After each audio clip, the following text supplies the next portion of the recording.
I have been burdened with glorious purpose. To review the latest thing to come out from the MCU on Disney+.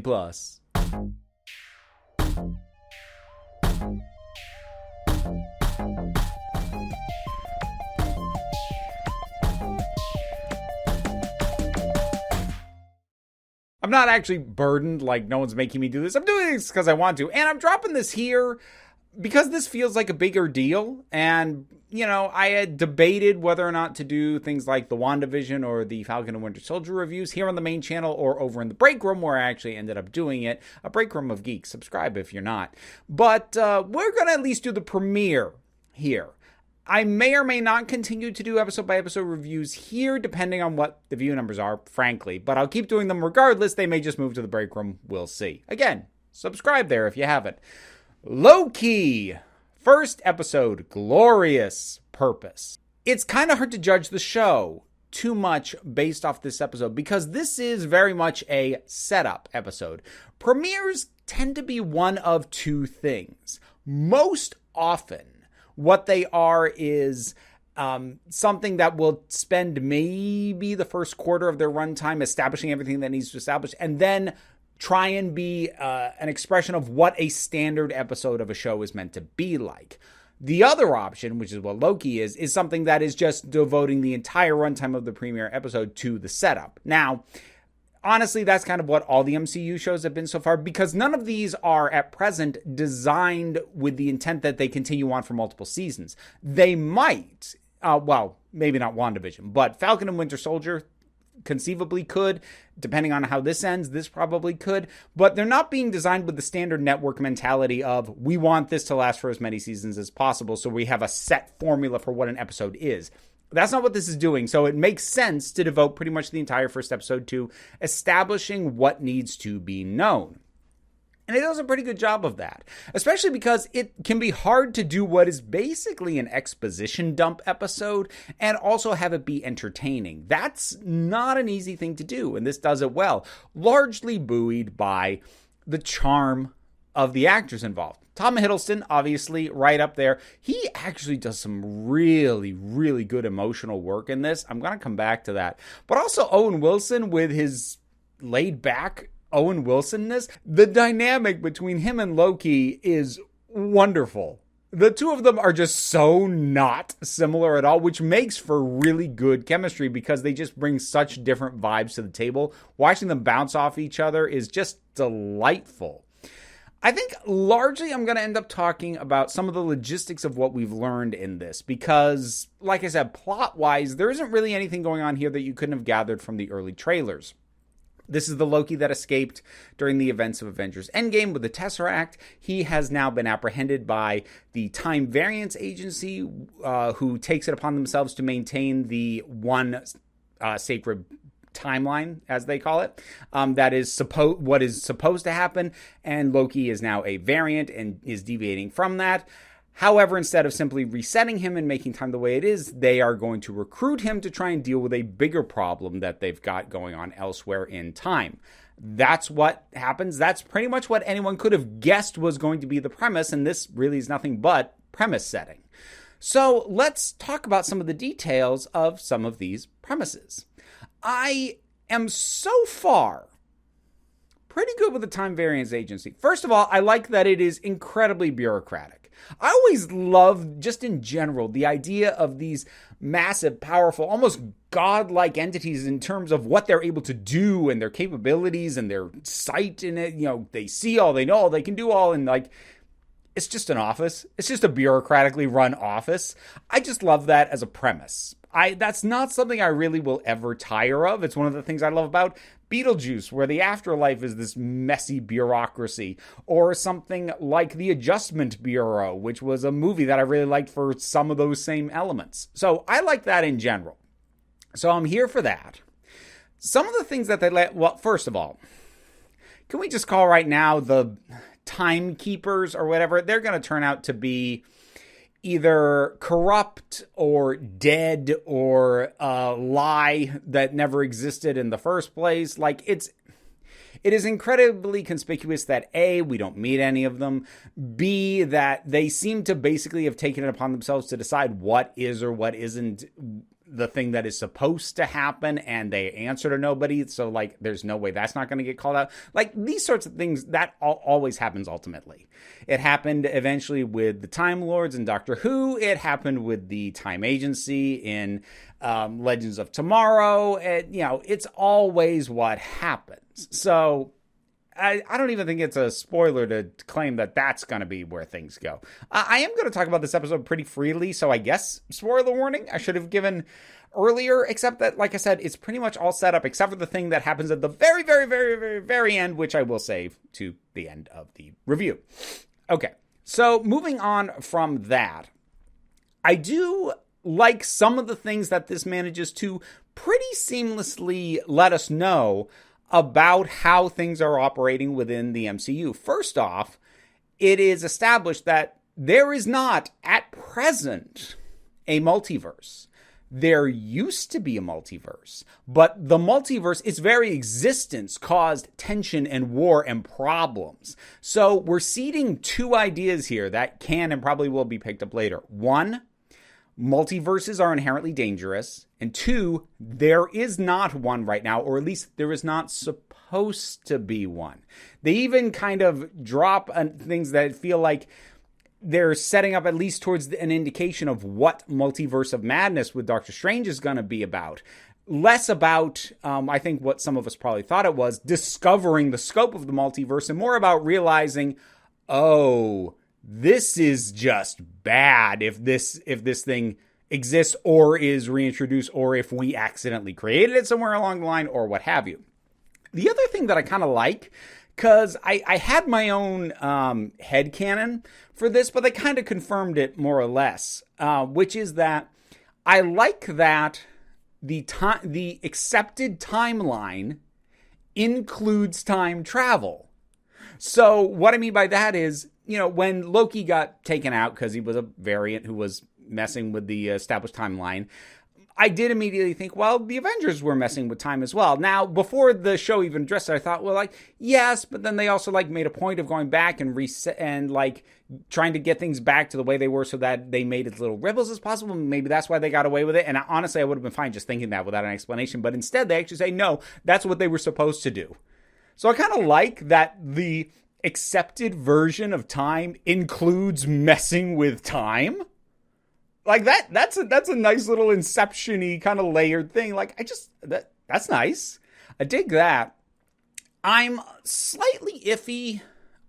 This is largely going to come down to whether or not they talk about it further and how they talk about it. So right now, the way the idea of there's a way that time is supposed to go is being framed largely like the timekeepers have decided this is what should happen, which makes it seem like fate.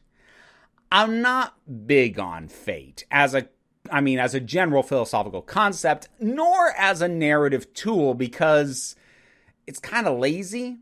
Like I said, the easy way to undercut that is to determine that these people had no business determining people's fates anyways, but that would be something for down the road. But just the idea that, ultimately there is no free will, and if you do stuff you're not supposed to, you're going to be forcibly put back to what somebody else has decided is what you're supposed to do. There are ways around introducing that as a notion and still having it work, at least for me. One of them is taking something this is the way Doctor Who tends to look at it, is look, it's not that you have no free will, it's that everything has already happened, and the Doctor can just travel along the full scope of it. So it's not that you don't have the freedom to choose. It's that you have already chosen.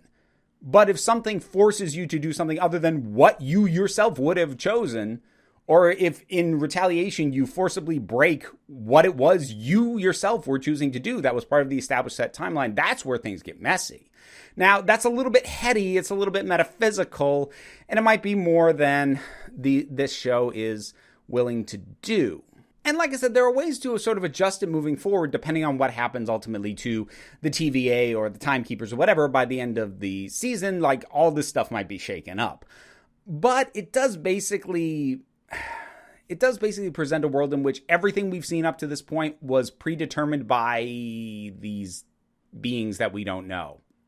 And I don't love that as an implication, but we'll see where they go with it, if they go anywhere with it. If they just kind of leave it as is, I'm a little bit like, However, talking about established and timed and what was supposed to happen, I mentioned Tom Hiddleston did some really good acting. And he does. I mean, first of all, he is wonderfully exasperated and he can be charming. He's got a great sort of glare when he's ticked off. But honestly, watching him see the real of the events of what was supposed to happen to him, his mother dying, Odin dying, reuniting with Thor, fighting for the people of Asgard, and then his own death.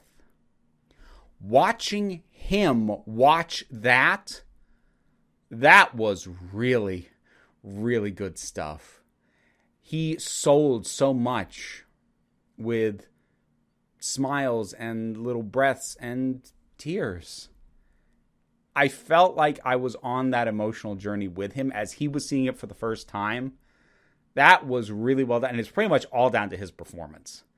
It could have been it could have felt like just a cheesy recap of, hey, remember, this is what was supposed to happen, but it's like the emotional high point of the episode.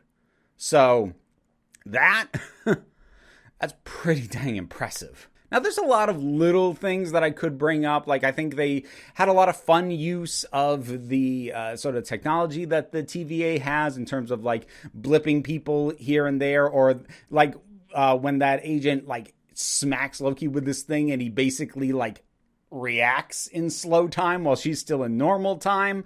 Like, basically hitting him with a time dilation rod. Like, I want to see more of that kind of tech. That was really cool. Or just the idea that this agency has infinity stones littering the office because here they don't mean anything and they are jumping into so many different timelines. They've got multiple sets of infinity stones and it doesn't matter. Who cares? They're paperweights. Again, sort of bringing in the mundanity of what it is that they do. And I like that.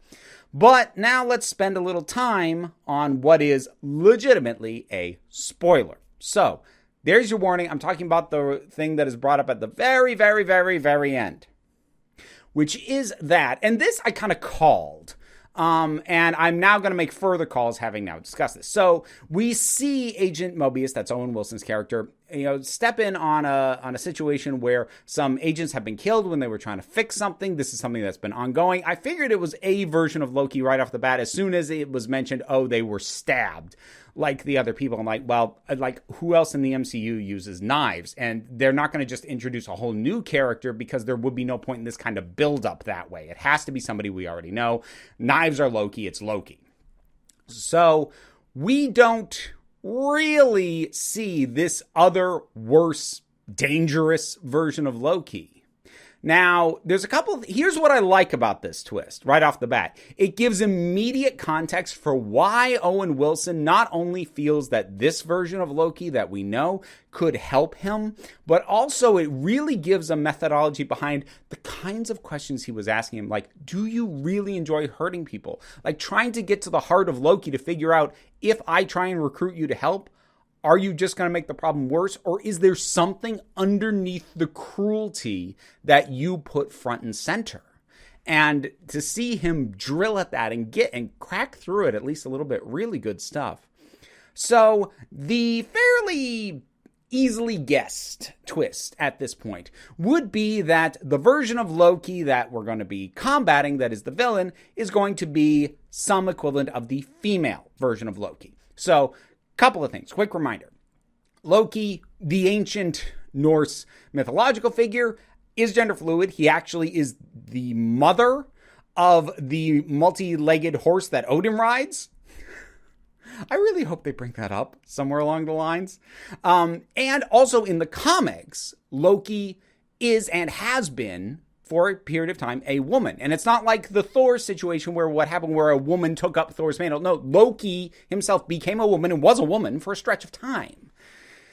Now, I do have some concerns about this. I actually talked about those over on the break room. Although, at this point, my main concern over whether or not they were even going to go there is probably moot. Now, while we don't confirm that this is female Loki, the fact that we don't see the face of this version of Loki, that would be the main reason to do it. So I have a hard time believing it's going to be anything other than the female version of Loki. So, assuming I'm correct, everything I say after this is on the assumption that I'm right about that, which I'm pretty sure that I am. And it was rumored for a while anyway that this might be what happened. So I'm going to be really curious to see how they kind of explain her existence. And mainly what I mean by that is, are they just going to chalk it up to she escaped from some kind of alternate timeline that wasn't supposed to exist in the first place, where Loki was always a woman? Or are they actually going to present the idea that Loki can change gender? Because they could feasibly go either way. And why it kind of matters to me is, up until this point, any sort of changing of appearance that Loki's done has always been illusory.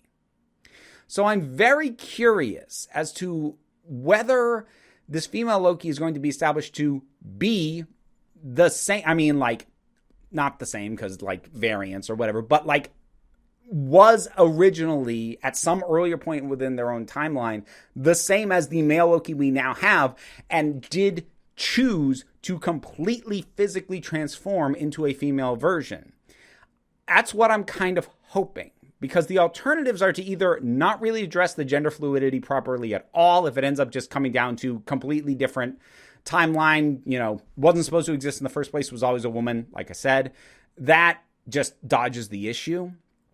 But the other thing is, if it gets kept as being illusory, the way we've seen Loki's powers largely work up to this point, I worry about that in the sense that it has the potential to reinforce the idea that gender nonconforming or gender fluid, or trans people are pretending. It's an illusion, and underneath they are really whatever they were assigned at birth.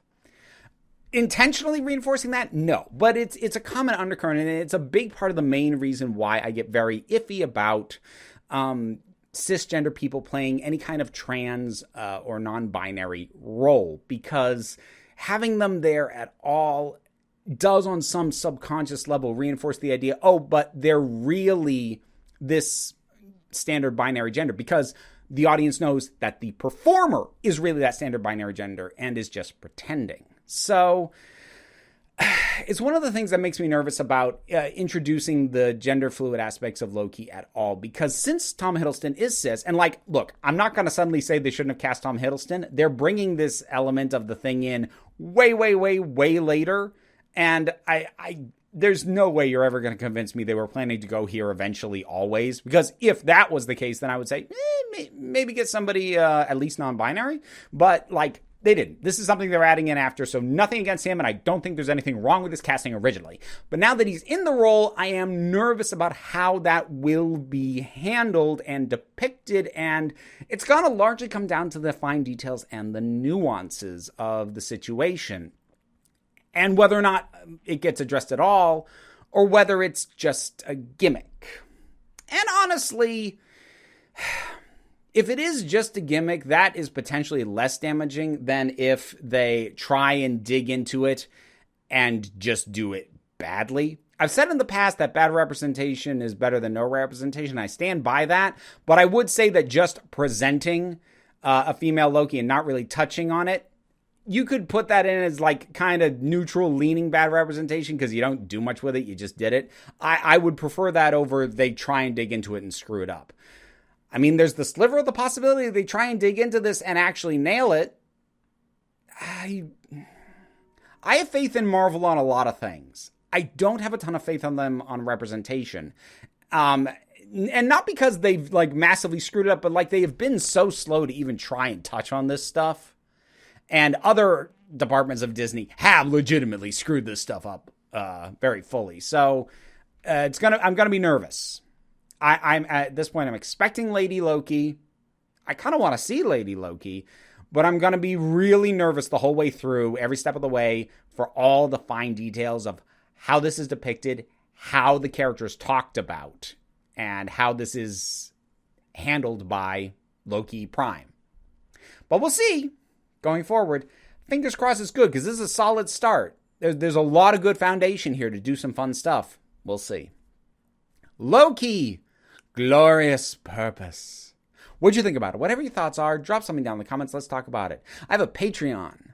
That is what pays the bills, allows me to afford Disney Plus and be able to do these reviews at all. Rewards at every tier, including getting to see videos early, name in the credits, and others. Also, there are YouTube memberships if you want to go that direction, but you don't have to. Like, share, subscribe. That helps me out as well. Hit the bell. Why not? But you don't even have to do that. I'm not going to tell you what to do. I'm not a timekeeper. You're the council. I just run the meetings. And until next time, this council is adjourned.